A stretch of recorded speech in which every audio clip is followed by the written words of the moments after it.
Alors oui, il a un mauvais pseudo par contre, ça je... Genre quand tu tapes arcade sur l'algorithme, si tu l'as pas déjà vu, c'est pas lui qui te recommande en premier du tout quoi. Genre bah même moi en fait. Même moi, voilà, j'ai bouffé toutes les vidéos d'arcade. Si je tape arcade dans YouTube, j'ai ça.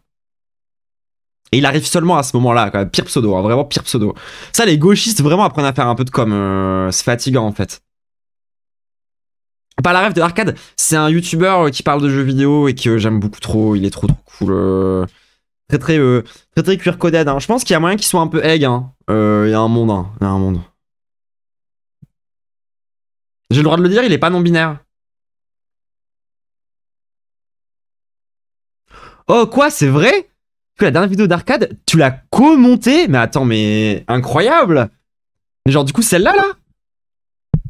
Incroyable! Trop stylé! Oh mais trop jalouse. trop jalouse. Trop stylé. Tu connais arcade? Je suis trop jalouse. Voilà. Je le dis hein. Alors ouais, Professeur Layton, moi j'ai joué que aux 2 premiers sur DS et après j'ai jamais joué plus que ça. T'es jalouse de toi-même, il est adorable, il a l'air... Hein. Moi je lui ai envoyé un petit DM sur Twitter, il m'a répondu vraiment cœur sur lui, il est trop cute.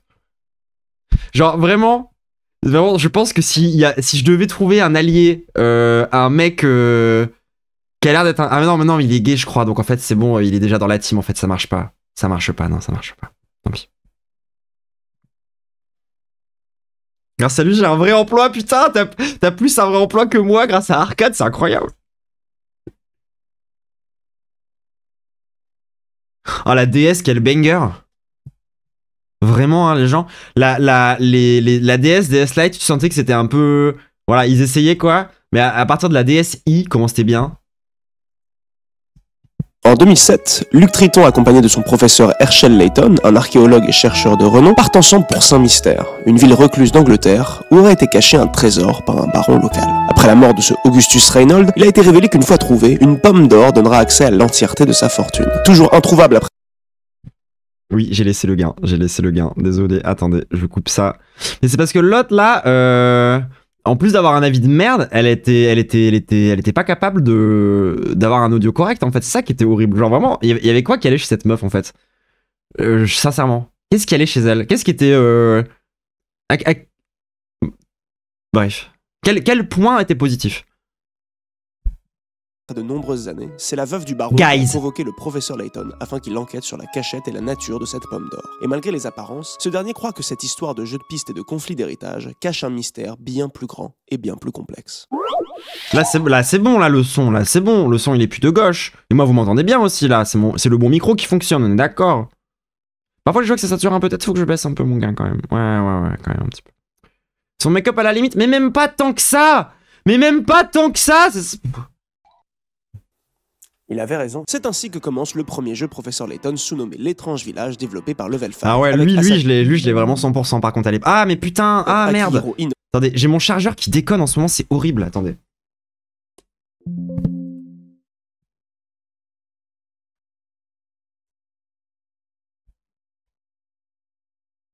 Ça vraiment, les nouveaux qui te vendent des chargeurs sans... Si t'as pas le bon chargeur, ton PC marche à moitié et il se casse tous les 3 mois. J'en ai marre, hein. C'est le 3e ou 4e que j'achète en fait, j'en peux plus, enfin... Qui signe aussi l'histoire originale. Le studio n'est pas du tout à son coup d'essai en termes de production. Elle avait un son de gauche et des idées de droite, MDR. Déjà, quasiment tous ses membres sont issus d'un autre studio appelé River Hill Soft, et qu'en 2007, ça fait déjà 10 ans que le studio développe surtout des RPG pour le compte de Sony ou de Square Enix. Dragon Quest VIII, par exemple, un des plus réputés de la série, bah c'est Level 5. Avec ce background très RPG de 150 heures sur PlayStation, il est un peu étrange de voir le studio s'aventurer dans Professeur Layton, un point and click d'une quinzaine d'heures sur une console portable Nintendo, racontant les aventures d'un professeur et de son élève de 10 piges aller résoudre des énigmes et des mystères pour le compte d'une baronne dans un village certes étrange, mais également plutôt banal. Les premiers problèmes à résoudre, c'est quand même baisser le pont-levis de Franck et aller trouver le chat de Dahlia. On est vraiment dans un petit bourg du Vexin où ça râle sur le développement urbain à la boulangerie. Et moi je me souviens que j'étais en mode, putain, les scènes d'animation de Professeur Layton, c'était des récompenses tellement énormes. Genre vraiment quand tu finissais là les 100 premières énigmes ou je sais plus quoi et que t'avais la scène avec la grosse roue qui tombe, c'était la meilleure récompense de jeu vidéo possible. Genre, je m'en bats les couilles moi d'avoir une armure légendaire. Hein. Si tu me fais une belle scène d'animation, ça me récompense tellement. à Franck là, qui descend pour le vide Saint-Mystère et il me disait moi monsieur, il me faut de la stabilité dans les institutions, il me faut un cap clair, il faut pas dire qu'il y a un génocide en Palestine. Ils étaient vraiment à ça de faire un jeu de foot. Surtout qu'au-delà des fameuses énigmes, Layton c'est un jeu extrêmement simple, mécaniquement en tout cas. Un jeu qu'il est facile de commencer, d'arrêter et de relancer à n'importe quel moment. Tout ce jeu au tactile, les plus grosses demandes techniques consistent à se déplacer sur une carte, faire des cercles et parfois savoir écrire des chiffres, ce qui est plus compliqué que ça en a l'air. Et à chaque fois que vous lancez le jeu, vous avez même le luxe d'un petit résumé d'où vous en êtes dans l'histoire et quels sont vos objectifs. Ce qui est assez étrange quand vous faites le jeu en une seule semaine, mais il faut penser à vos amis TDA. Mais cette intention dans le jeu, elle s'explique par une chose simple mais omniprésente. Bah ouais, vous vous rendez compte, ils ont mis 2 écrans, dont un où il ne se passe rien. Nintendo, après les échecs successifs de la 64 et de la GameCube, décide qu'il ferait mieux d'aller baiser votre mère, et entame une stratégie très reconnaissable à travers la... Ok, antidépresseur qui est en train de simp de ouf, arcade, comme les jeux d'arcade. Oui, qui cherche à faire jouer toute la famille et plus seulement les enfants. Parce que les ados à cette époque, ils étaient juste vendus à Microsoft et Sony. Mais avant la Wii, le premier pas dans cette strate de viser un nouveau public casu, c'est un pas à moitié. Parce que la DS se veut aussi être héritière de la GBA, une console plus classique. Mais si la DS va continuer... Et franchement, c'est quand même vraiment une... C'est vraiment une lignée d'or. Genre Game Boy, DS, Switch. Genre, enfin, en termes de console portable. C'est les plus gros bangers de l'histoire. Enfin, genre, c'est vraiment l'héritage parfait. Je veux dire, ma première console, bah, c'est une Game Boy. Game Boy SP. Que j'ai encore et à laquelle je joue encore de temps en temps. Parce que, genre, j'ai jamais arrêté de jouer à Pokémon Emerald, pour être parfaitement honnête. Et j'ai toujours une longue quête qui est toujours pas finie d'essayer de 100% le Pokémon Emerald et c'est très très difficile. Parce qu'il faut finir à 100% Pokémon Colosseum, Pokémon XD et Pokémon Channel. Du coup là, il faut encore que je fasse XD. Je l'ai, hein, j'ai ma GameCube, j'ai une TV cathodique pour jouer à ma GameCube. Il faut juste que je finisse Pokémon XD à 100%. Et du coup, je pourrais avoir... parce que là, du coup, dans ma... Alors, pour ceux qui ont déjà joué à Pokémon Emerald, chose déjà extrêmement rare... Peut-être que je vais aller chercher ma GameCube, ma Game Boy pour vous montrer, mais oui. Alors oui, déjà, j'ai deux Jirachi. J'ai un OO. Et j'ai un Raikou, Suicune et un Aintain dans Pokémon Emerald. Vous avez déjà vu ça? C'est très très dur à faire. Et oui, un OO. Et en fait, genre, moi, une des raisons pour lesquelles, genre vraiment raison un peu de nerd, Pokémon XD à ne pas confondre avec Pokémon PTDR, je suis d'accord. Et Pokémon MDR aussi, oui. Mais en fait, moi, une des raisons pour lesquelles je fais ça, c'est vraiment une raison de nerd. Vraiment, c'est parce que, en fait, je trouve que les sprites 2D des Pokémon dans Pokémon Emerald sont magnifiques. Vraiment, je trouve qu'il y a des dessins qui sont trop stylés. Et ils sont trop parfaits. C'est pile le bon équilibre. C'est les meilleurs dessins en 2D, pas animés qu'on ait eu dans la saga, tu vois. Genre vraiment, depuis le début, ils sont trop beaux. Et en fait, il y a plein de Pokémon que tu ne vois jamais. Genre, le sprite de OO dans Pokémon Emerald, vous savez pas à quoi il ressemble. Enfin bref, voilà, j'aime bien Pokémon Emerald. Et alors, en plus de ça, du coup, moi, je suis parti dans des bails de aller dans la glitch zone, quoi, de Pokémon. C'est-à-dire que j'ai commencé à faire des Pokémon glitch. Donc moi, par exemple, j'ai une boîte dans un de mes...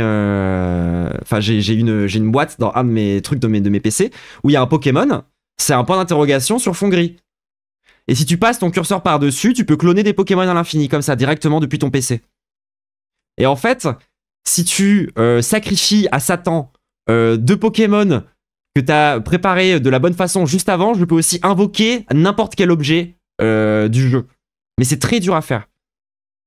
C'est vraiment genre glitchcore de fou malade. Et en fait, moi, je voulais faire ça. Enfin, j'ai fait ça parce que je voulais pouvoir invoquer le pass qui sert à aller dans les events. Parce que je voulais avoir le pass qui sert à aller à l'event, qui sert à capturer Deoxys. Et en fait, du coup, c'est ce que j'ai fait. Et du coup, j'ai invoqué Deoxys. Enfin, j'ai invoqué le pass qui me permet d'aller sur l'île où il y a Deoxys. Mais le problème, c'est que j'ai découvert que ça suffit pas. Il suffit pas d'avoir le pass. Il faut autre chose dans ta console pour que l'event se trigger. Et du coup, je suis encore en train de faire d'autres glitches pour pouvoir faire ça. T'as joué au fangame sur Pokémon sur émulateur? J'ai joué à quelques fangames, mais en vrai, moi, j'aimerais surtout avoir l'équivalent une Game Boy Advance SP d'une R4 pour pouvoir mettre les fangames directement sur une Game Boy. Parce que j'ai du mal à jouer à Pokémon sur autre chose qu'un support d'origine. Genre moi typiquement les premiers Pokémon, enfin le Pokémon sur Switch, je les ai joués sur Switch quoi. Parce que j'ai besoin du format physique en fait. Mais alors oui, c'est vraiment de la c'est de la vraie sorcellerie hein, pour le coup, les trucs de Pokémon Emerald et tout. Peut-être un jour je vous montrerai ça, mais c'est chiant à capturer hein, et avoir l'image en bonne qualité, donc je sais pas si je le ferai. T'as des émetteurs sur téléphone? Ah oui, c'est vrai. Oui, c'est vrai. Mais j'ai jamais trop fait ça. Moi, j'ai toujours joué sur PC. Ah, par contre, sur PC, j'ai joué à énormément de jeux de Super NES. Parce que tu peux jouer à la manette. Et du coup, j'ai joué à beaucoup de jeux de Super NES à la manette de Xbox 360. Et... banger. À peu près toutes les licences connues à la sauce tactile, ça va aussi être du Nintendo. Ouais, t'as réussi à aller chercher. T'as réussi à aller chercher Darkrai. Bah, par contre, ouais, le post-game de Pokémon Diamant et Perle, c'était le meilleur. En fait, moi, genre, Pokémon Emerald, c'est ma génération préférée. Mais la vérité, c'est que Platine est vraiment pas très loin. Vraiment pas très loin. Pour le coup, Platine, avec tout le système de sous-sol là, avec les bases secrètes et tout, c'était tellement de la frappe. Mama ou encore programme d'entraînement cérébral Dr Kawashima, quel âge a votre cerveau? Suis-je vraiment mature pour mon âge? C'est d'ailleurs le succès de ce dernier qui va matrixer Akihiro Ino, au point de tester de faire un jeu de petits exercices mentaux sans forcément être persuadé que toute l'industrie allait se foutre de sa gueule. En visant la DS, Level 5 accepte de faire un jeu plutôt destiné à être joué par tous, d'où la simplicité formelle, mais quand même surtout pour les enfants, d'où l'aspect volontairement éducatif, cahier de vacances. Passionné de puzzles depuis son plus jeune âge, il décide avec l'aide de Akira Tago, un mec en gros qui invente des puzzles, voilà c'est son rôle, de faire un jeu d'énigmes pour faire travailler les maths à votre enfant, mais avec un petit scénario pour habiller tout ça quoi. Donc c'est un peu Hadibou sauf qu'il y a aussi des morts. Après j'ai pas joué à Hadibou depuis un moment. Sauf que ce que j'ai dit... Eh oh, je me souviens d'une scène dans Hadibou. Je viens d'avoir un flash. Moi je jouais à Hadibou sur PlayStation 1. J'avais une version bizarre de la PlayStation 1. C'était une espèce de PlayStation 1 portable. Genre c'était une espèce de boîte, enfin de console qui s'ouvrait comme une Nintendo DS un peu. Avec une manette quand même séparée. C'était une PlayStation 1 et en fait je jouais à Hadibou et l'ombre verte dessus et je me souviens que dans Hadibou et l'ombre verte il y a vraiment un passage où genre t'es avec ta voiture à essence et t'as besoin d'aller la recharger et je crois qu'il y a une prise électrique qui dit du mal des prises électriques, enfin qui dit du mal des voitures électriques et genre c'est de la propagande pro voiture à essence. Je suis la seule à avoir ce souvenir. Non. Oh, mon dieu, attendez, faut qu'on retrouve. Le serpent de la prise, ça existe. Yes. Oh, je suis pas toute seule.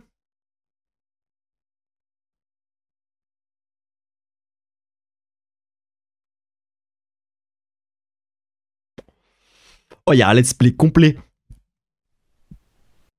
Oh. OMG. OMG. Donc ça sera pas une série tous les jours sur ma chaîne pendant un mois, hein. Non, faut pas abuser non plus. Je ne peux donc pas te donner ton permis de conduire. Quoi? Mais quoi? D'accord, je crois pas. Hein. Je me souvenais plus qu'il y avait des voitures en 3D là. Je me souvenais pas de cette partie là moi. Oh la radio. Oh mais c'est de la frappe. Je peux les entendre parler. Oh non, il y a un stop. Ah, mais je devais kiffer trop ma vie. Merde, putain, mais je sais plus. J'arriverai jamais à le retrouver. Ah, attendez, c'est cette scène-là. Je glisse comme un serpent, électrique et méchant. Quand je vois un passant, je lui dis va-t'en. Je m'enroule comme un ver, souffle terrible et fier. Et quand je suis branché, la lumière apparaît. Ouh. Mes brûlures sont cruelles, énergiques et mortelles. Tu serais en danger en voulant me brancher.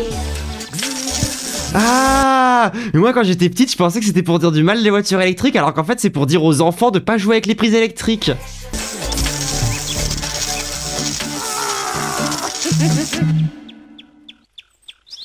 Non, ok, mais ça reste très con, hein, parce que genre, enfin... Je veux dire, les gens qui ont fait Hadibou, là, si vous regardez la vidéo...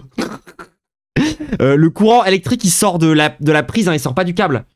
Bah, je veux dire, le gamin, il peut mettre ça dans sa bouche, il va rien se passer, hein.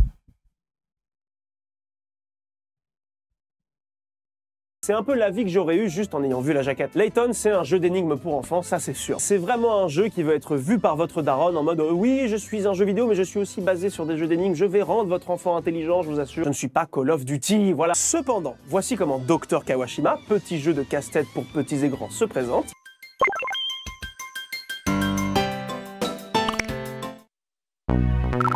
Et voici comment Layton, petit... C'était tellement cringe Kawashima, genre je sais pas pourquoi mes parents ils adoraient ça, ils trouvaient ça trop bien et moi je t'en mais vous êtes fous.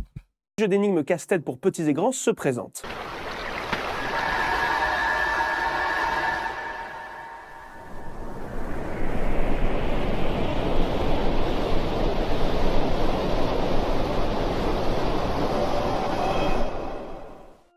Il a laissé les effets les effets d'écran et tout pour qu'on ait la même sensation qu'à l'époque et tout, c'est vachement bien. C'est vrai que c'est pas l'ambiance. Mais oui, alors par contre, c'est vrai que c'était bien parce que t'avais Sudoku infini sur Kawashima, c'était vachement bien.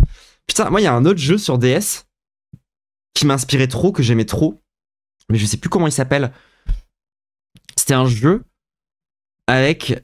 C'était un peu, en fait, j'y pense parce que c'était un peu dans le même mood de jeu semi-éducatif. Mais là, c'était par rapport à de la musique. Genre, tu pouvais contrôler des petites bactéries qui sautaient genre sur des feuilles et ça faisait de la musique. Quelqu'un là?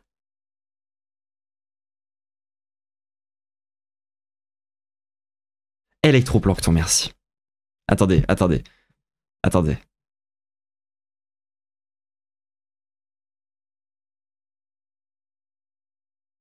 Ah ouais, ça c'était vraiment... C'était vraiment de la frappe. Attendez. Y a pas des gens qui ont fait des musiques sur ça? Ah ouais, je l'ai écrit n'importe comment. Y a bien des gens qui ont dû faire des compositions là-dessus, je pense, c'est sûr.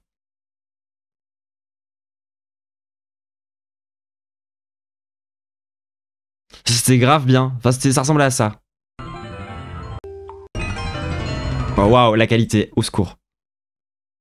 Genre, est-ce qu'il y a un monde où... Tiens, un TikTok.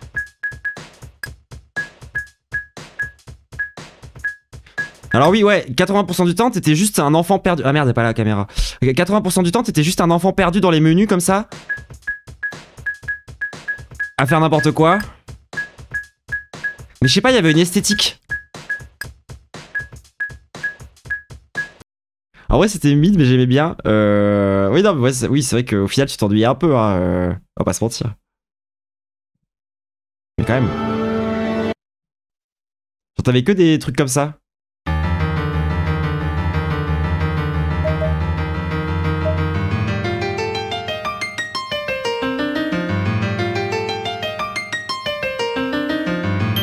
Et tu pouvais commencer à faire des compositions avec ça. Le jeu Yu-Gi-Oh! Spirit Color où t'as toutes les cartes de Yu-Gi-Oh! AGX. Ah ouais, ça c'était tellement bien aussi, putain. Mais de toute façon, moi avec ma R4, vraiment, j'ai tout le catalogue de la DS, je l'ai défoncé, hein. Mais je l'ai vraiment défoncé. Genre, j'ai vraiment joué à beaucoup de jeux.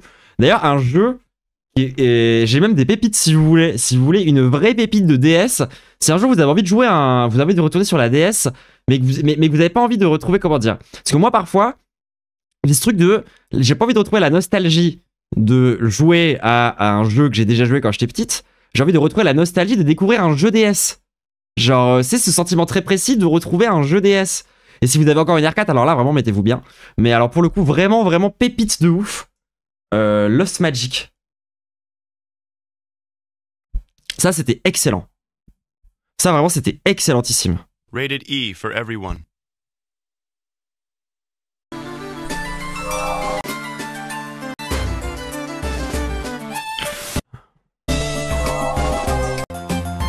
Et en gros, c'est un système, vous voyez, c'est un espèce de Final Fantasy où en fait vous avez votre petite armée avec votre petit personnage principal qui se balade sur la map.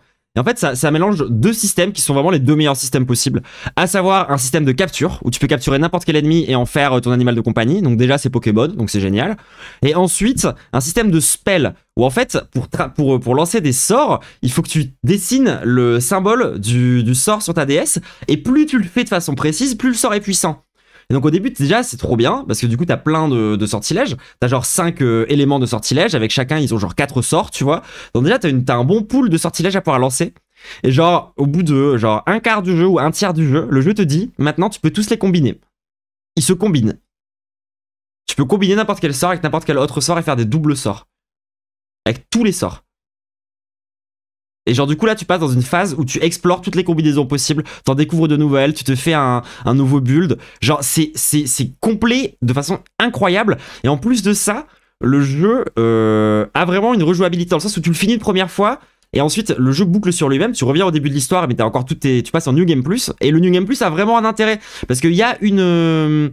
comment dire, il y a une fin alternative qui est intéressante quand t'as déjà joué au jeu. Donc moi je conseille vraiment genre tu fais le jeu normal, tu te tapes le New Game Plus avec tous tes nouveaux trucs et tu kiffes vraiment. Enfin genre vraiment c'est trop bien comme jeu. C'est vraiment excellent. Hein. Enfin c'est top S des jeux que j'ai joué sur la DS. Hein. Estia.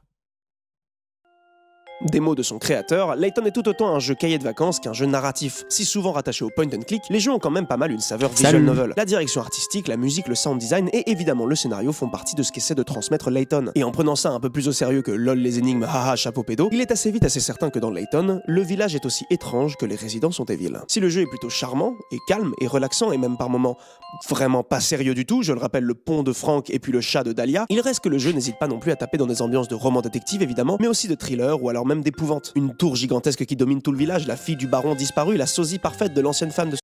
Moi, il y a vraiment une de mes meilleures amies sur Terre. Je trouve que son esthétique, c'est Wisp qui passe dans le chat parfois. C'est vraiment Professeur Layton. Je pense que c'est une meuf, mais elle vit dans Professeur Layton en fait. Ce dernier, tout cela est bien étrange, et le jeu commence vraiment quand le problème à résoudre n'est plus un chat perdu, mais un bouc bien décédé sans que personne ne sache comment. Alors on a toujours nos petites énigmes, mais maintenant on recherche le suspect d'un meurtre dans un village dont on ne peut plus sortir car le pont-levis de Frank a soudainement été bloqué. Frank, tu commences à nous casser les couilles. Layton, c'est un petit jeu d'énigmes bien facétieux, mais avec ses musiques, ses designs, ses décors, cette ambiance. Il est possible que les gosses futurs N-Sex de Mario et ses wahoo et yippee aient été un petit peu surpris quand le jeu vous sert ça. Oui bon voilà, salut à tous, c'est Arcade qui vous parle et je pense qu'on sous-estime un peu Layton. J'ai moi-même fait des vidéos sur Layton il y a longtemps et elles ont un peu le point de vue classique de Surface sur la licence. N'allez pas les regarder également pour plein de raisons. En même temps, Layton, il est iconic, il est légendaire. Et s'il l'est, c'est quand même beaucoup parce que ça me rappelle une énigme, haha pédophile. Mais pour pas mal de gens, notamment ceux qui y ont joué à l'époque, bah ça va un petit peu au-delà. Bon, Layton, comme pas mal d'histoires de mystère, est traversé du motif de l'illusion, du faux semblant, du brouhaha qui cache des solutions simples et pourtant équivoques. Il est connu que tous les Layton ont en fait le même twist, la même solution. Le décor que l'on traverse depuis le début du jeu est faux, n'existe pas, n'est qu'une illusion. Ce qui est drôle, c'est que l'essentiel d'un jeu Layton vous prépare à cette idée à travers ces énigmes. Énormément d'énigmes, et en fait la plupart des bonnes énigmes reposent sur le fait que la réponse se trouve dans l'énoncé, que cet énoncé vous ment un petit peu ou essaie de dissimuler quelque chose. La solution n'est pas de réussir à faire le plus haut score, mais bien de réaliser que les dés sont pipés. Et c'est cette idée qui se retrouve dans le scénario du jeu, et même au-delà. Le jeu s'appelle Professeur Layton, mais c'est bien Luke le héros, et l'étrange village n'est même pas un vrai village. Bon, Layton, c'est quand même un traquenard à gosse. Le jeu, pas le personnage. Il faut séparer l'homme de l'artiste. Tout est...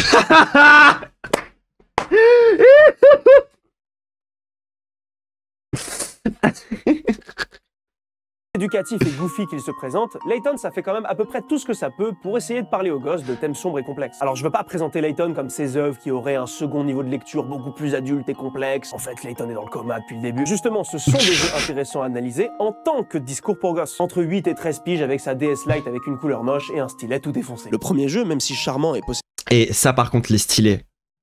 Combien de... Enfin est-ce qu'il y a une seule personne sur Terre qui a rangé sa DS tu sais, dans les archives de sa vie avec le stylet d'origine? Personne. Moi j'avais littéralement... Moi on m'achetait des sacs de stylets. Tellement c'était un problème. C'était vraiment devenu un truc à gérer quoi.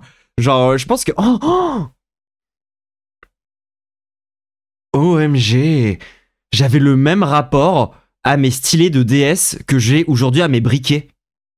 Genre parfois j'avais des stylets un peu stylés qui se dépliaient en métal un peu beau comme ça que je perdais immédiatement.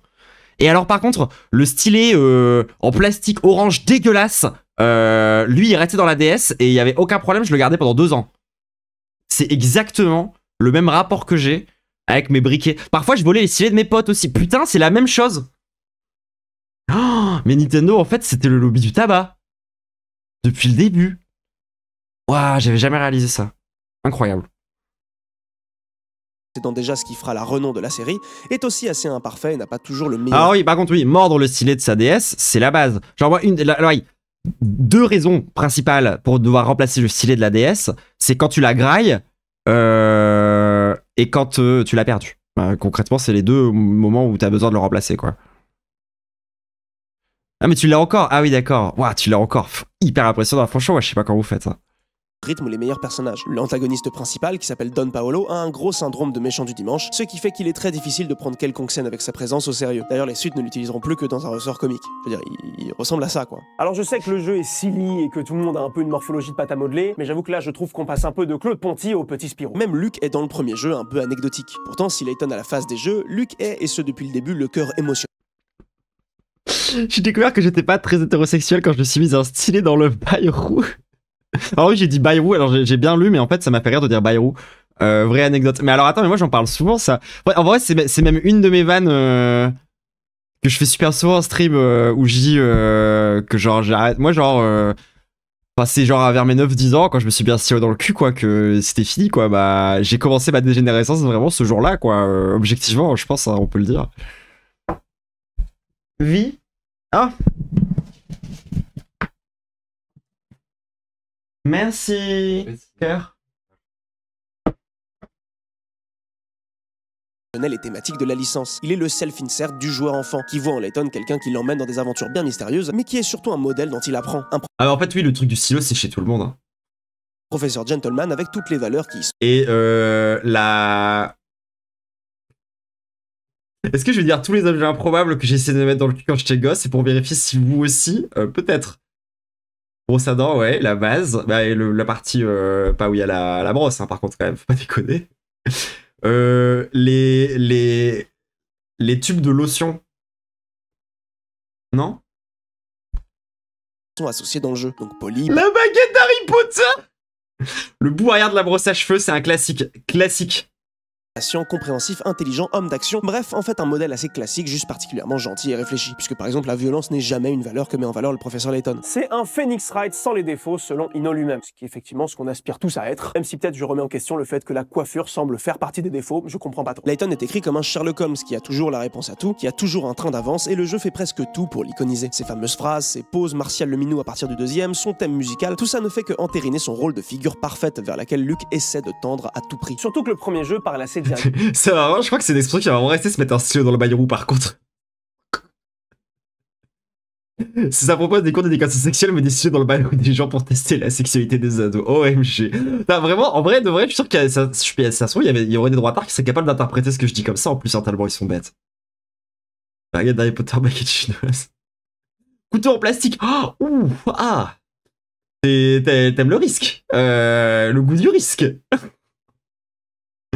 Oh. Et vous voyez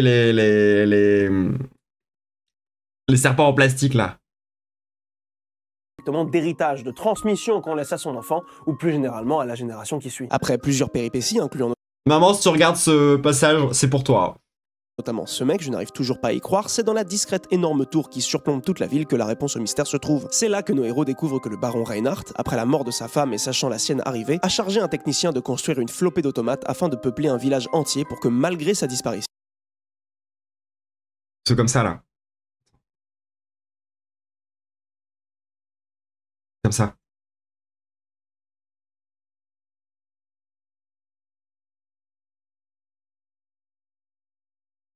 sa fille Flora puisse être accompagnée et protégée. Tous ces villages et ces énigmes ne sont en fait qu'un moyen de tester si quelqu'un a assez de capacité pour prendre le relais, pour accompagner Flora dans la suite de sa vie. Poétiquement, la pomme d'or était en fait une marque de naissance de Flora qui apparaît quand elle rit. La fortune du baron, c'est en fait sa fille qui rit. Et la personne en qui il a confiance pour l'accompagner, c'est la personne capable de la faire rire. En quittant le village, Flora a le choix entre prendre la fortune de son père auquel elle seule a accès, ce qui désactivera les automates, ou laisser le village autosuffisant. Elle choisit la dernière option, laissant alors intacte la dernière preuve d'amour de son père pour elle. Flora doit doit quitter le lieu réconfortant de son enfance, mais décide quand même de le préserver, de le garder en vie. Elle quitte un lieu mais refuse de le détruire, comme l'amour de son père toujours ressenti même dans la mort, comme le soin et l'affection bien réels d'Automate pourtant fabriqués. Il est fort possible que vous ayez déjà trouvé des problèmes de cohérence avec ce twist, tellement il flirte avec le fantastique. Mais à mes yeux, ce rapport flou de Layton à sa propre logique ou même à sa cohérence interne, même si évidemment il y a aussi une part de facilité d'écriture, je trouve que ça sert aussi à souligner ce que veut faire Level 5. La leçon qu'apprend Luke à la fin de l'histoire, c'est que certains mystères, parce qu'ils ont dans leur chair quelque chose qui va au-delà de la logique, comme un village d'automates fait pour accompagner son enfant, doivent parfois être laissés comme tels. Bref, Layton, c'est un jeu de vibe et d'apprentissage, et peut-être que vous vous dites t'es quand même bien en train de justifier des facilités scénaristiques. Oui, mais c'est ma vidéo. Si les énigmes, le mystère sont là pour être résolus en suivant Layton et son exemple, les messages émotionnels, les leçons à tirer de tout cela sont toujours adressés à Luke. Et ce postulat... Après, genre, moi j'ai un peu un discours sur les facilités scénaristiques où en fait je suis pas contre certaines facilités scénaristiques. Genre typiquement... Attendez. Attendez, je mange une olive. Typiquement, un de mes films préférés de tous les temps, c'est Promare, par les mecs qui ont fait Kill la Kill et Gurren Lagann. Et c'est un film vraiment, il est trop bien. Genre, il est vraiment trop cool. Et littéralement, vraiment, mais littéralement, il y a ces gros chaos, on est vers les combats de fin, tu vois. Genre, vraiment, c'est le bordel absolu. Les personnages se retrouvent propulsés dans une zone secrète, je spoil pas, dans une zone secrète, où ils rencontrent un personnage qui leur file un robot géant qui s'appelle littéralement Deus Ex Machina et avec lequel ils vont pouvoir aller faire le combat final. Et genre, c'est tellement... Genre, c'est à la fois à mourir de rire, hein, vraiment, c'est super drôle. Et en fait, je vous explique pas pourquoi, mais ça fait grave sens. Genre, vis-à-vis du propos de l'œuvre, vis-à-vis de ce genre de truc, en vérité, c'est quand même un machin qui fait sens vis-à-vis du scénario du machin. Et en fait, certes, c'est une facilité d'écriture, le Deus Ex Machina, mais c'est pas pour autant que c'est forcément mal. Genre, c'est un procédé d'écriture, en fait. Et typiquement, moi, un de mes auteurs préférés, c'est Alexandro Jodorowsky. Alexandro Jodorowsky qui a écrit La caste des métabarons, l'Incal, et ce genre de trucs. Et en fait, Jodorowsky, lui, il s'inspire principalement des contes et légendes. Et du coup, ça fait que des Deus Ex Machina, il y en a genre il y en a toutes les 3 pages, littéralement. Genre, l'Incal, c'est une succession de Deus Ex Machina. Vraiment, littéralement, il se passe quasiment que ça. Et c'est génial. Ça n'enlève absolument rien au propos de l'œuvre, ça n'enlève rien à la philosophie de ce que ça raconte. Au contraire, ça a même un truc de... ça ressemble un peu à une vieille histoire, un peu qu'on se raconte à un conte ou un truc du genre, où il y a une espèce de logique qui a pas besoin de se prendre trop la tête parfois, genre en mode... et je trouve ça vraiment bien. Attendez, je vous montre quand même vite fait. Je vous montre le trailer de Promare. Comme ça, j'en profite pour manger un peu ma pizza.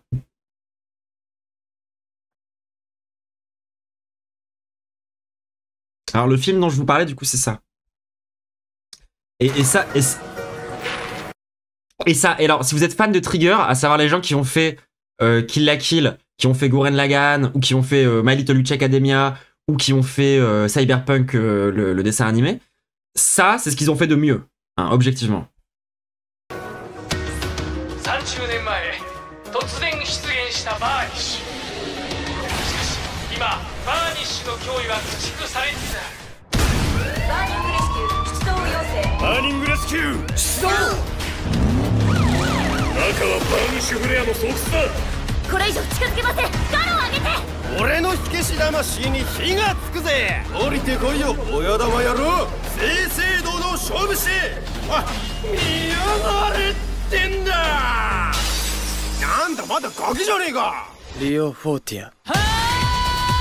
Ah, les musiques! Ah, les musiques!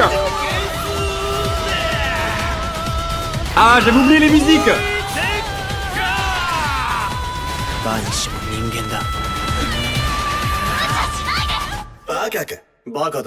Vous êtes pas prêts. 地球の近く内のマグマが暴走している。30年前の大炎上の何倍もの規模だ。火を起こすのやめられねえのか。バーニッシュの宿命だ。死生君、成功です。いよいよだ。やめるな。来い。人類の命運は誰かが担わなければならない。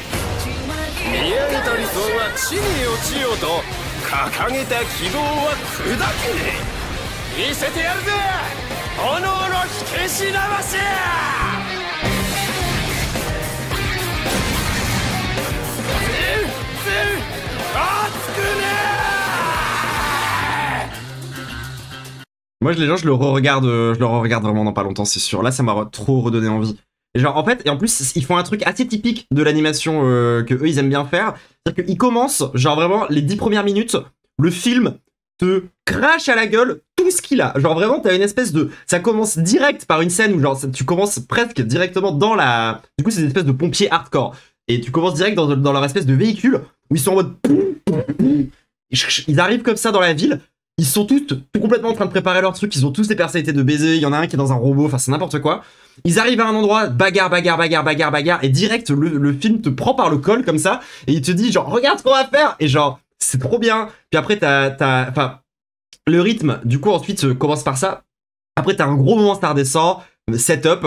Et c'est vraiment un espèce de crescendo ensuite. Qui fait que monter.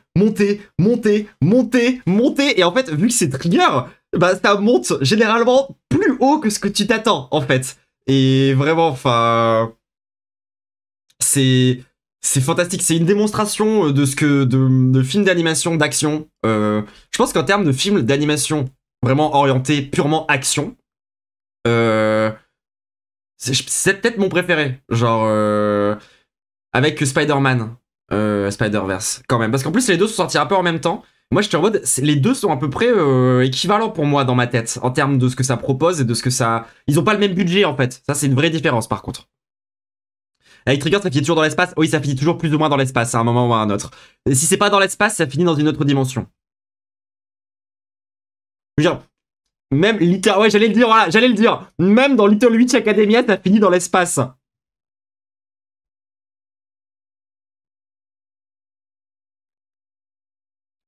Les deux opus suivants ne vont faire que le pousser plus loin. Donc, vous affirmez que les gens ont peur d'ouvrir le coffret parce qu'ils s'imaginent que quiconque ose l'ouvrir est condamné. Voilà une histoire fascinante. Alors ouais, oh la ref précise. Mais alors oui, Luluco Space Patrol, c'est incroyablement marrant. Genre, c'est un espèce d'anime bizarre qu'a fait Trigger et c'est vraiment une espèce de... Attends.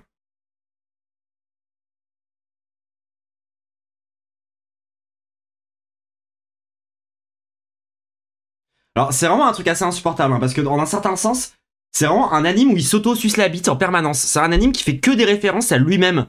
Enfin qui fait que des références aux autres animes du studio.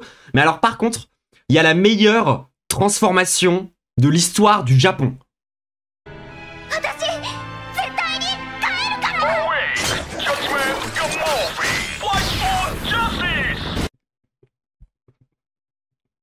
Et genre après, elle reste comme ça, hein.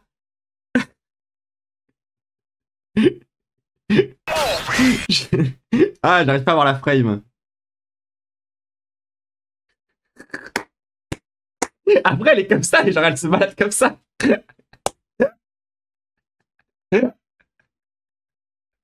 vraiment trop bien. C'est vraiment trop marrant, je suis désolé.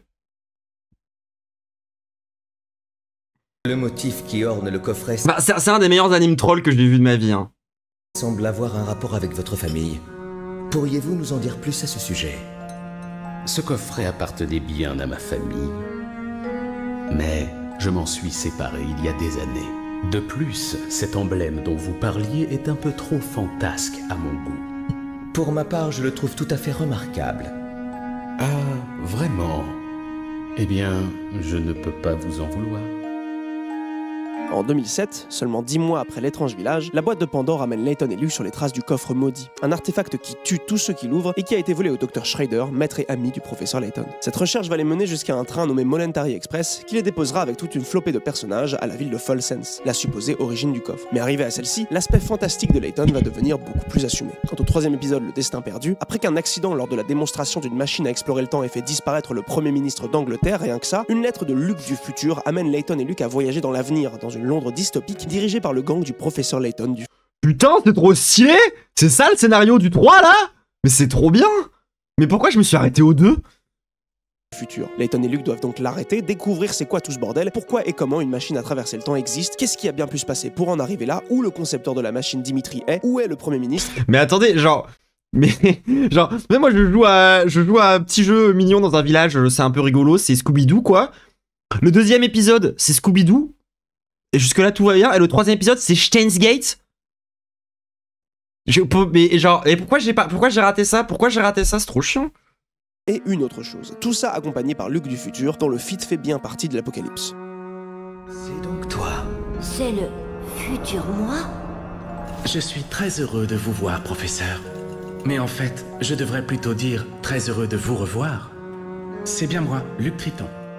Si les deux jeux font un peu plus d'efforts pour contextualiser les énigmes dans le jeu... Après, dans le premier, elle l'était aussi, hein. Ah, Phoenix, si le juge faisait n'importe quoi, c'était bien pour tester si tu pouvais être vraiment avocat. Ah, Jinx, la mort de Vander n'était seulement qu'une préparation pour la mort de ce Nexus. J'avais joué à ce jeu de con. Comme on l'a dit, Level 5, ils veulent faire du fantastique et emmener les gosses dans des lieux un peu plus impossibles, où les explications finales seront toujours un peu plus tirées par les cheveux. Ce qui a sûrement valu la réputation de la licence, surtout le 3 qui est assez loin la plus dure à avaler. Cependant, comme on l'a évoqué avant, prendre Layton comme des jeux qui ne veulent que montrer de la logique et donc le juger à partir de ça, c'est aussi passer à côté de ce que le jeu transmet. La logique dans Layton a un sens. Elle est le symbole du professeur Layton, de son intelligence et de sa philosophie. Un gentleman ne retire jamais son chapeau. La logique, plus qu'un outil pour créer des twists, joue un rôle narratif et thématique dans les Layton. Et ainsi, ce qui est logique et ce qui ne l'est pas ont tous les deux un sens. Mais oui, moi les vidéos d'arcade elles me font trop rire, hein. Vraiment ça me fait trop rire. Genre vraiment, là, je crois que c'est dans son épisode sur Céleste où il fait toute une phase où il fait un faux Game Next Door où il dit rien pendant bien 5 minutes. Il y a genre 5 minutes de vidéo où c'est lui qui fait semblant d'être dans Game Next Door à rien dire. C'est tellement drôle, genre. Ah, c'est Undertale. Ah, c'est vraiment une des scènes qui me fait le plus rire. Qu'est-ce qui m'arrive? Est-ce que ça va? Sophia est morte. Non, c'est impossible. Ce ne sont que des mensonges.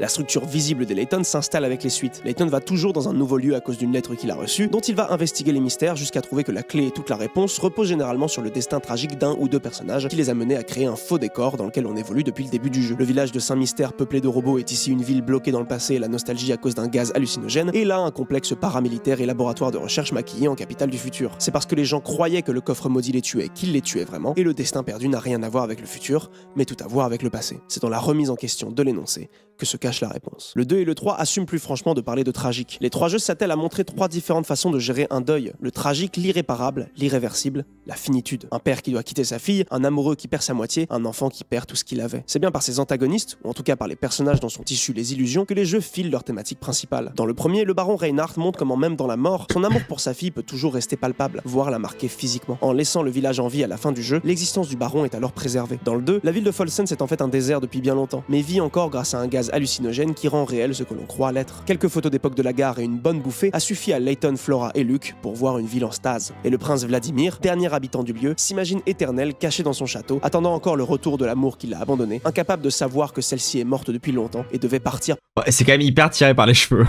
Pour sa sécurité et la vie de leur enfant. Dans le 3, Clive perd ses deux parents dans une expérience sur une machine à voyager dans le temps. Obsédé par la vengeance, il fait construire une fois riche un gigantesque méca afin de détruire Londres. Dans un élan contradictoire alors qu'il est sur le point de réaliser... Attendez, il y a un méca ? Son plan, il envoie une lettre à la première personne qui a tenté de le consoler devant la... Je veux le méca. Mort de ses parents, le professeur Layton. Non, non, non.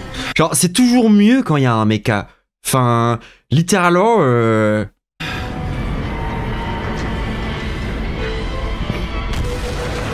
Oh, vous avez déjà vu Batman Ninja? OMG. C'est un des 3 meilleurs films Batman, je veux rien savoir.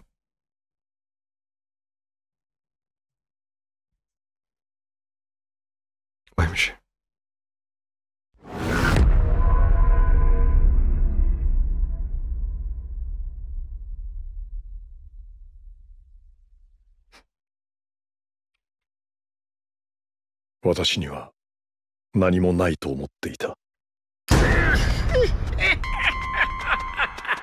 Oh ouais, le design du Joker, il est tellement bien.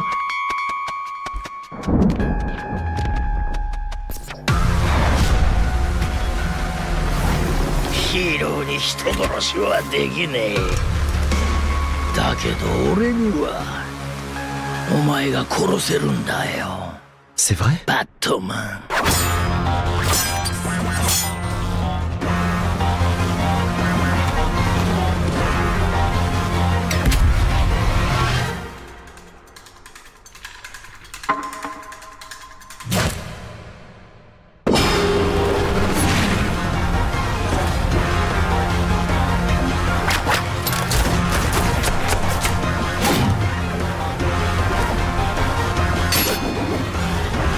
C'est vraiment incroyable.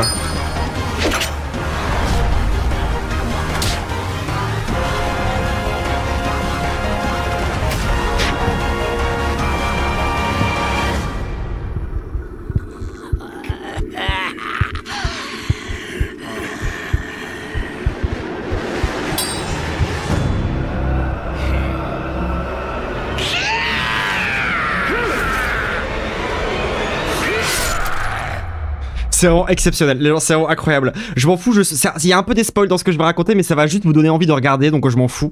Genre, dites-vous que c'est littéralement, genre, Batman qui affronte 4 de ses super méchants principaux, et en même temps, il y a Gorilla Grodd qui est là, tu sais pas pourquoi. Et d'un seul coup, en fait, il déclenche une machine à voyage dans le temps, parce que c'est ce que fait Gorilla Grodd, en fait, la plupart du temps. Il téléporte tous les méchants dans le passé, et Batman. Et en fait, Batman, il arrive 2 ans plus tard. Il arrive donc dans le Japon féodal, et ça fait déjà 2 ans que tout le monde est là. Et en 2 ans, ils ont eu le temps de fabriquer 5 mechas, d'accord? Il n'y a pas d'explication. Hein. C'est-à-dire que Poison Ivy, elle a un mecha, le Joker, il a un mecha, Double Face, il a un mecha, ils ont des mechas, mais des robots géants. Et ils sont pas arrivés avec des technologies, hein. Enfin, assez littéralement, c'est juste genre Double Face, c'est juste Double Face quoi. Il a une formation de juriste. Mais elle a réussi à se fabriquer un Bouddha géant mécanique dans le passé. Et genre vraiment abatté. Et alors là, quelqu'un dans le chat m'a envoyé ça là. C'est quoi ça? Qu'est-ce que c'est que ça?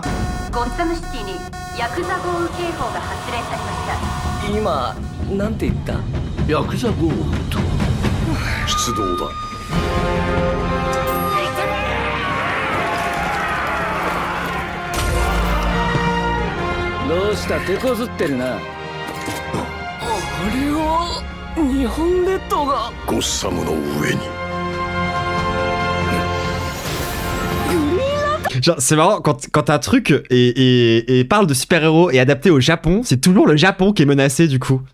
Ah ouais, Elon Musk il a fait un salut d'Asie, on regarde ça juste après. Oh,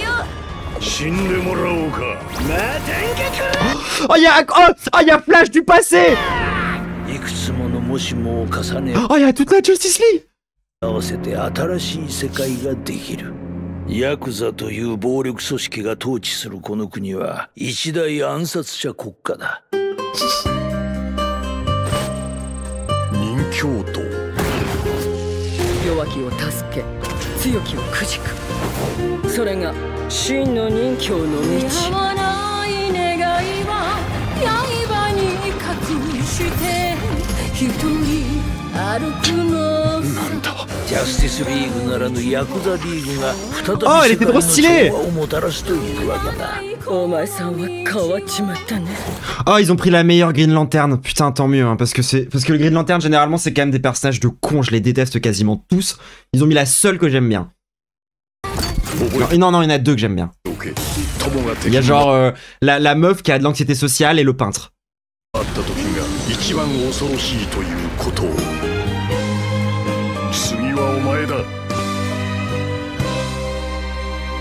Oh, le logo est trop stylé. Bon, bah ça a l'air vachement bien. Moi, je vais regarder ça hein, dès que ça sort, évidemment. Bon, arcade, tout ça, oui. On arrive, on avance. Hein. Attendez, je vais couper toutes les divagations. Ah, du coup, les méchants, c'est des super yakuza. Ah, ben on va bien rigoler. Ah, on va bien kiffer. Ah oui, attendez, le salut nazi de Elon Musk là, ouais. On regarde ça vite fait.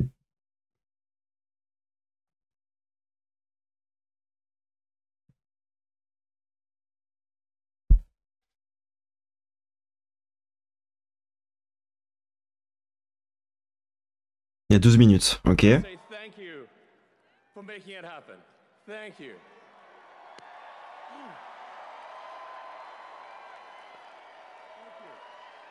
My heart goes out to you.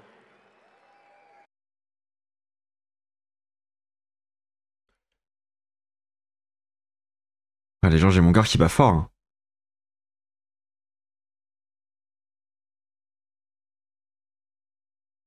Je pensais pas voir ça de mon vivant. Hein.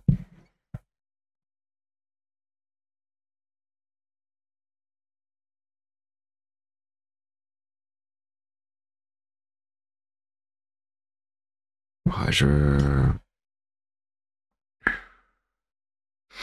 Ah, ça me fout une angoisse. Je sais pas comment réagir. Là, les gens, genre, vous voyez Troublante qui réagit à chaud. Hein. C'est assez rare, hein, mais là, genre, je sais pas comment. Je sais pas comment. Attendez, c'est pas possible. I want to say thank you for making it happen. Thank you. What the fuck?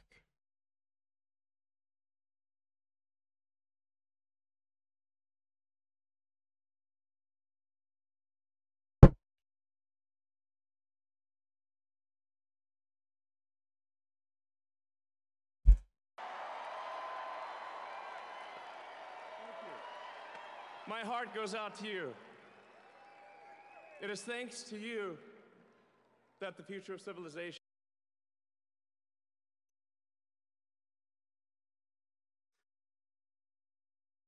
En fait, c'est plus des dog whistle, genre, en fait, genre. Juste, c'est juste des nazis. C'est pas des néo-nazis, c'est des nazis tout court. Genre. Je sais pas pourquoi est-ce qu'on a commencé à faire la différence en fait.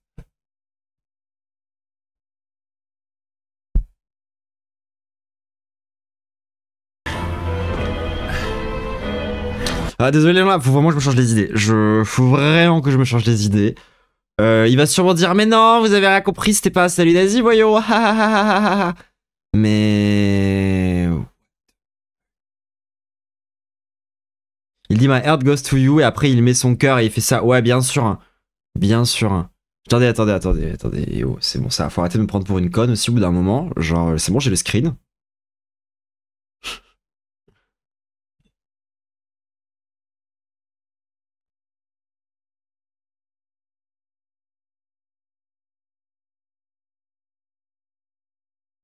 Voilà. Voilà. Là, il a pas le cœur sur la main, là. Hein. Ok? Là, il est pas en train. Là, il a pas. Là, il est pas en train d'envoyer son cœur. Là, il est pas en train de faire un truc où il fait genre. Non. On la trouve où, la vidéo? Je sais pas. J'ai tapé Elon Musk nazi sur YouTube et je l'ai trouvé en 5 secondes. Tu veux la voir?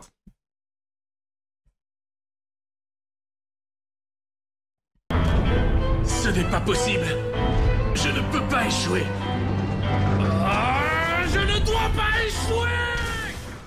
Les trois personnages sont des enfants concrètement ou figurativement, qui ont grandi ou sont forcés de grandir trop vite, à cause de la mort, de la perte, de l'irréversible. Des personnages pas assez armés pour affronter ce que c'est de grandir, de gérer le changement, de gérer la finitude. Parce que la mort omniprésente dans chaque intrigue de Layton, elle représente l'idée même du changement, le fait que ce qui est ne sera pas toujours, et ne sera jamais ce qui a été. La transmission, le déni, la vengeance, des solutions différentes que Luke doit observer pour en tirer son propre chemin, guidé par un Layton qui sert de petit trou, toujours en contrôle de la situation et avec des bons conseils. Quand ce n'est pas la logique ou la solution des puzzles que Layton apprend, c'est dans l'attitude même de Layton, dans la patience, la compréhension, le contrôle de ses émotions que Luke trouve de l'enseignement. Layton, il est ce gentleman. Et toi, ça te fait pas du tout réagir de voir un mec sur un podium qui fait un salut nazi devant une foule en 2025? Putain, ouais, si tu dois vraiment être genre désensibilisé, mais ah ouais, non, moi, ça me renvoie. Moi, j'ai des images en noir et blanc qui flashent dans ma tête, en fait, à ce moment-là, tu vois, genre. Toujours calme. Pas tant que je sois surpris, hein, mais je suis quand même choqué. Enfin, genre, je suis pas spécialement surpris que ce mec, c'est un nazi, tu vois. C'est pas ça, là, qui me surprend. C'est l'image. C'est vraiment cette image. C'est ça, là. Ça, là. Moi, ça me... Je jure, il y a dans ma colonne vertébrale, il y a un truc de... ce mec va essayer de faire des camps de concentration. Enfin, genre... il va... Ouais, je pense qu'il y a vraiment un monde où, dans la tête à Elon Musk... Non, c'est même pas un monde, en fait. Il a déjà dit. Dans la tête de ce mec, les trans. Parce que lui, son combat, c'est les trans. Hein. Son gros truc à Elon Musk, c'est vraiment les trans. Hein. Ce mec, dans sa tête, ce qu'il veut faire, c'est que la transidentité se soit reconnue comme une maladie mentale, qu'on nous enferme dans des hôpitaux psychiatriques et qu'on nous fasse des thérapies de conversion de force. Hein. Oui, sa fille est trans, oui, tout à fait. C'est son gamin qui avait un nom horrible. Bah en fait, c'est devenu une meuf. Putain de chargeur de merde. Et il coûte 50 € ce chargeur.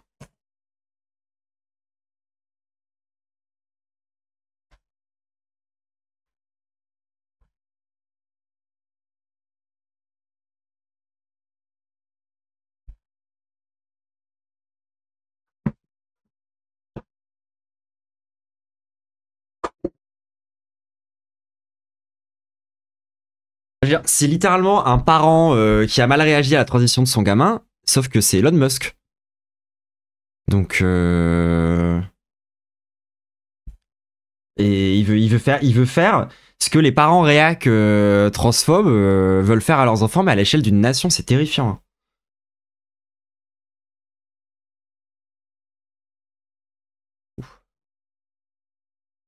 Bon, je suis choqué de ouf en vrai, je suis vraiment choqué. En fait, j'arrive pas. Là, tout de suite, j'analyserai plus tard. Là, tout de suite, j'ai que de la peur en moi. Un gentleman qui ne retire jamais son chapeau, même quand un flic l'insulte. Sauf qu'un jour, la ceinture de sécurité, elle résiste pas au crash, même si elle est censée le faire. Layton, c'est des bons jeux. C'est des jeux efficaces, réputés, charmants, enfin voilà, c'est des jeux sympas quoi. Mais s'il y a bien un moment qui va élever la série à un statut iconique pour ceux qui ont joué, c'est la fin du 3. À tel point que je pense que le 3 est à mes yeux surévalué. Perso, je trouve le 2 mieux, mais la fin du 3 est tellement le pic de la licence, tellement le 11 septembre du gaming, que le 3 reste le sommet de la licence pour beaucoup, malgré ses gros problèmes de rythme et d'écriture. Ça va vraiment pas dans sa tête, hein. Un des points très importants. Oh, j'avais besoin Ah, j'avais besoin d'une vanne de con comme ça. Pourquoi ça s'est accéléré d'un coup, non? Putain de chargeur, j'en ai trop marre.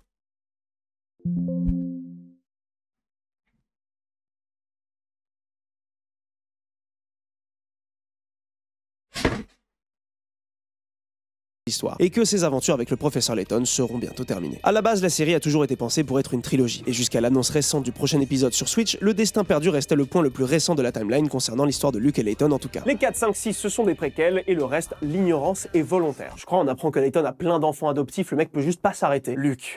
La véritable énigme, c'est bel et bien de comment être un bon père. Même si la réalité capitaliste du monde fait que nous ne pouvons pas avoir de bonnes choses, mettre en place une fin à la trilogie et à la licence elle-même au moins sur papier, fait que le 3 apporte un point final aux thématiques de la licence jusque-là. Chaque élément du 3 est plus ou moins lié directement aux personnages principaux et en fait un jeu véritablement centré sur eux, là où ils avaient plus une place de témoin des événements avant. Et ce, au moment où tout est sur le point de changer pour eux. Le lieu inconnu est une Londres alternée, donc déjà plus proche du quotidien des héros. Pour Layton, tous les personnages importants ont un lien plus ou moins direct avec lui, et pour Luke, l'antagoniste principal lui vole son identité pour réaliser son plan, ce qui ne veut pas rien dire thématiquement quoi. Dans son imitation de Luke, Clive agit presque comme si Luke n'avait pas changé. Un moment où Luke doit justement quitter le professeur, il lui montre une version attirante de toujours ce même assistant intelligent qui fait ses aventures avec le professeur et n'a toujours pas changé de costume. Mais elle cache un enfermement sur soi et une vision fausse et superficielle de ce qu'est le changement et le fait de grandir. Bref, elle montre qui est vraiment Clive et dans quel travers peut tomber Luke s'il suit sa vision du monde. Quand Luke annonce à Layton qu'il doit partir, ce dernier répond que s'ils sont de véritables amis, la nature de leur lien ne sera pas détruite par des choses comme le temps ou la distance. Que même si le changement arrive, il ne faut pas le prendre avec peur ou déni, mais bien l'accepter et avoir confiance en ce qui est déjà. La plupart des intrigues du 3 tournent autour d'une expérience sur une machine à explorer le temps qui a été faite il y a environ une dizaine d'années. Cette expérience a été réalisée par Dimitri, le second antagoniste du jeu, sans avoir été assez préparé. Et ça à cause de ce mec, le premier ministre actuel, qui a poussé pour que l'expérience se fasse vite pour en récolter les fruits. Il s'agit évidemment de François Bayrou.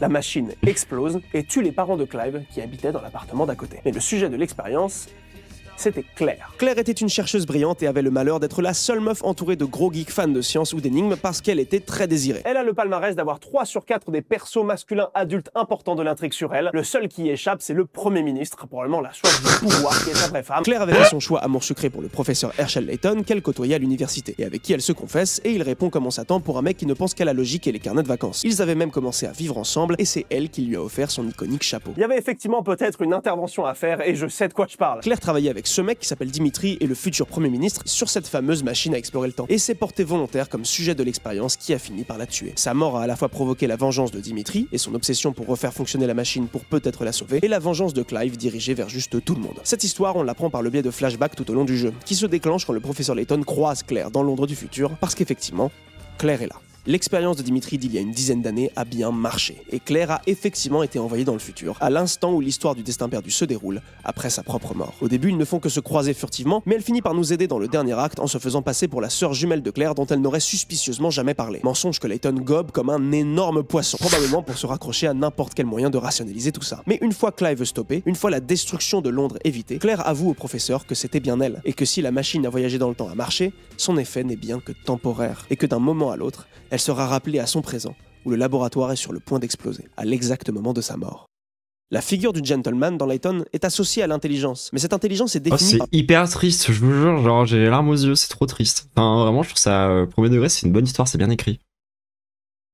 par le fait de savoir trouver des solutions. La logique est l'arme la plus efficace dans Layton, qui découvre les mystères, qui déjoue les plans des antagonistes, qui tout simplement permet d'avancer dans le jeu en trouvant la solution de chaque énigme proposée. Le jeu se présente en tant que jeu éducatif et retransmet ça en bloquant l'avancée du jeu par des exercices de logique et par un personnage dont toute la puissance vient de son intelligence rationnelle. Et en même temps, il est rare que les aspects narratifs et ludiques du neuf soient autant considérés séparés. La famoso dissonance ludonarrative, c'est relativement valide pour les Layton. Déjà parce que même si les jeux essayent, il reste que les énigmes sortent quand même souvent de nulle part. Et pour apprécier un jeu Layton, il faut de base faire l'effort de suspension crédulité de mes couilles pour accepter ce principe de gameplay. Globalement, une énigme coupe l'histoire, existe dans son petit monde et une fois résolue, part dans les méandres des souvenirs ou chez Mamie Mystère, sans vraiment même faire semblant que c'était deux phases de gameplay particulièrement liées. C'est un peu dommage en vrai, non?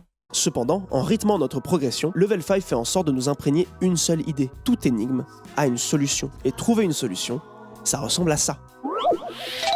Se poser, prendre le problème à part, sortir ses notes et envisager la solution logiquement. Un gentleman, par son attitude, par son écoute, par son contrôle, par sa logique, trouve des solutions. Mais à chaque climax, le joueur, Luke, sont fait face à des personnages dont les problèmes n'ont pas de solution. Et parfois, n'ont pas de logique. Et c'est en ne testant le joueur que sur sa capacité de raisonner, que sur sa capacité à résoudre des problèmes logiquement, que les climax paraissent encore plus surprenants. Les scénarios, les twists de Layton, les décisions et les personnages ne sont pas logiques. Ils ont en eux une part de fantastique qui certes s'éloigne un peu du Sherlock Holmes, mais exprime une idée simple.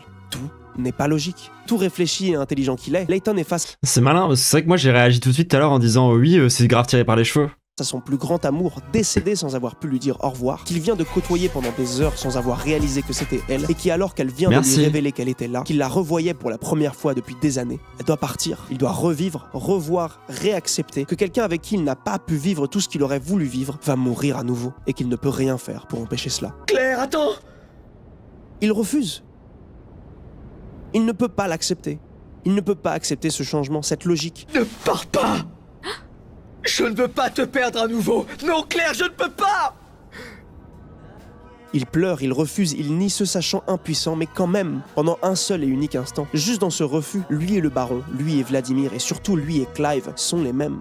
Ils ont essayé de refuser le changement. Toute énigme n'a pas de solution, à part peut-être pleurer et accepter. Et c'est peut-être la plus forte des leçons que Layton a pu montrer à Luke, que Level 5 a bien mis présent dans la scène. La réponse est dans la remise en question de l'énoncé. Un jeu d'énigmes et de logique qui parle d'émotion et de tragique, un mystère où la clé scénaristique est un élément fantastique, une figure paternelle qui pleure, un professeur qui a tort, un gentleman qui retire son chapeau. En détruisant un peu l'image parfaite du modèle de Layton, en le poussant symboliquement hors de son piédestal, ils font parallèlement grandir Luke, qui devait s'affranchir de cette vision avant de commencer son propre chemin. En quittant le professeur dans l'épilogue, dans leur au revoir, Luke connaît un peu moins Layton en tant que professeur, mais beaucoup plus en tant qu'ami. Sûrement assez pour que leur amitié persiste, malgré la distance et le temps. Et tout ça dans des petits jeux éducatifs avec des scénarios alambiqués, des twists un petit peu nuls, ah pédophile, ah Luke, ça me rappelle une énigme.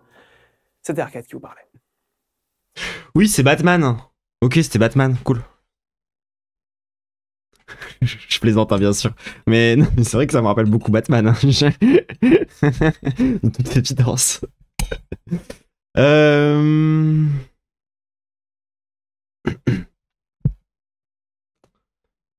Qu'est-ce qu'on regarde?